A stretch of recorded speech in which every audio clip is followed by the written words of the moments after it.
இன்றைக்கி நாங்கள் வேர்க்கடலையை எடுத்துகிட்டு வந்து கடலெண்ணெய் அரைக்க போகிறோம். இந்த மூட்டை நிறையா நாங்கள் வேர்க்கடலை எடுத்துகிட்டு வந்திருக்கோம். தோலோடு இருக்குது. இப்போ இதை இந்த மிஷினில் போட்டு உடச்சி எடுத்துக்கலாம். உடைக்கும் போது வேர்க்கடலை வந்து இந்த வழியாக வந்துடும், பின்பக்க சைடு வந்து தோல் வந்துடும். இதுதாங்க வேர்க்கடலை உடைக்கிற மிஷினு.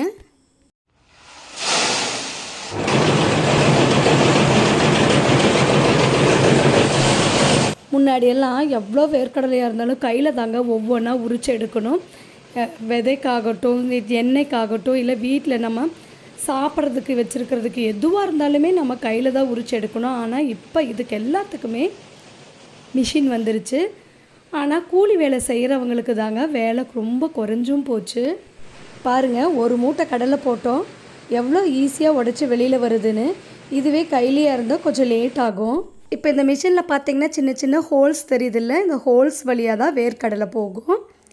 கீழே வந்து ஒரு பிளாஸ்டிக் டப்பு வச்சுருக்காங்க, அதில் போய் விழுகும். இந்த சென்டரில் இருக்கிறதுல வந்து தரமான வேர்க்கடலை விழுகும், சைடில் இருக்கிறதுல வந்து கொஞ்சம் பிஞ்சு வேர்க்கடலை விழுகும். இது வந்து விதைக்கு எடுத்து வச்சுப்பாங்க. இப்போ வேர்க்கடலை வந்து நம்மளுக்கு இந்த சைடில் டப்பாவில் விழுகிற மாதிரி வச்சுருக்காங்க. இதனோட தோல் வந்து வெளிப்புறத்தில் வச்சுருக்காங்க, பின்பக்கமாக. ஏன்னா ரொம்ப டஸ்ட்டு வருன்றதுனால பின்பக்கமாக வச்சுருக்காங்க.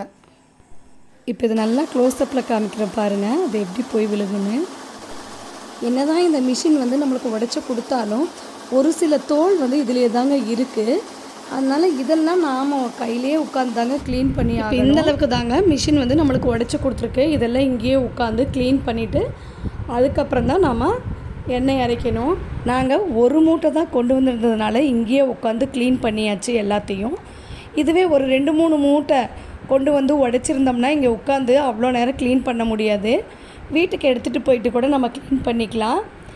இப்போ இதில் வந்து கொஞ்சம் பெருவட்டு வேர்க்கடலையை மட்டும் நாங்கள் சலித்து வீட்டுக்கு எடுத்துக்கிட்ட ஒரு 2 கிலோ அளவு சட்னிக்கு சும்மா வறுத்து சாப்பிட்றதுக்கு எல்லாத்தையும் க்ளீன் பண்ணியாச்சு. நம்ம மிஷினில் போட்டு அரைச்சிக்கலாம். இப்போ வேர்க்கடலையை இந்த செக்கில் போட்டுட்டு கொஞ்சமாக தண்ணி மட்டும் தெளிக்கிறாங்க.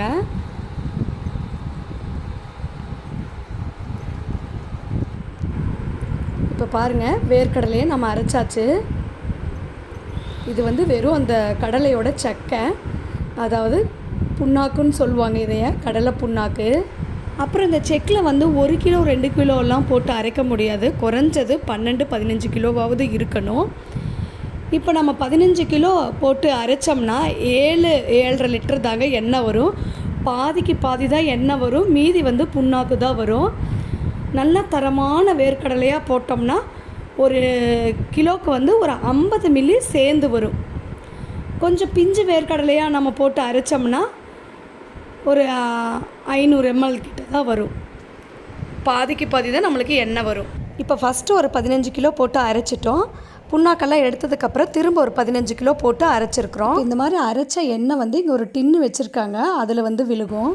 இப்போ நாங்கள் கொண்டு வந்த வேர்க்கடலையெல்லாம் அரைச்சி முடிச்சாச்சு. இப்போ இவர் வந்து க்ளீனாக நம்மளுக்கு எடுத்து கொடுத்துட்றாரு. அப்புறம் இந்த எண்ணெய் வந்து நல்லா சூடாக இருக்கும். நாங்கள் தெரியாமல் பிளாஸ்டிக் பாத்திரம் எடுத்துகிட்டு போயிட்டோம்.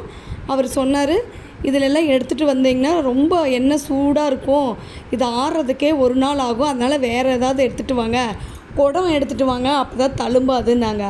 அதுக்கப்புறம் நாங்கள் வீட்டுக்கு போயிட்டு சில்வர்லேருந்து குடம் எடுத்துகிட்டு வந்தோம். இப்போ அதில் ஊற்றிட்டு நம்ம வெயிட் போட்டு பார்க்கலாம் எவ்வளோ இருக்குதுன்னு. இப்போ வந்து எண்ணெய் கொஞ்சம் இப்படி தாங்க இருக்கும், கலங்களாக இருக்கிற மாதிரி இருக்கும். ஆனால் ஒரு 2 நாள் ஆனதுக்கப்புறம் நல்லா தெளிஞ்சிரும், நல்லா பன்னீர் மாதிரி இருக்கும் எண்ணெய். வெயிட் போட்டு பார்க்கும்போது 10 லிட்டர் கிட்ட வந்துச்சு. கடையில் எண்ணெய் வாங்குறதுக்கும் வீட்டில் அரைக்கிறதுக்கும் வித்தியாசம் பார்த்திங்கன்னா, வீட்டில் அரைக்கிற எண்ணெய் வந்து லிட்டருக்கு கொஞ்சம் அதிகமாகவே தாங்க வருது. இப்போ 2 நாள் ஆயிடுச்சு, எண்ணெய் தெளிஞ்சிருக்கு. நாம் சமைக்கிறதுக்காக இந்த பாத்திரத்தில் ஊற்றி வச்சுக்கலாம். வீடியோ பிடிச்சிருந்தால் லைக் பண்ணுங்கள், ஷேர் பண்ணுங்கள், கமெண்ட் பண்ணுங்கள், சப்ஸ்கிரைப் பண்ணுங்கள். தேங்க்யூ.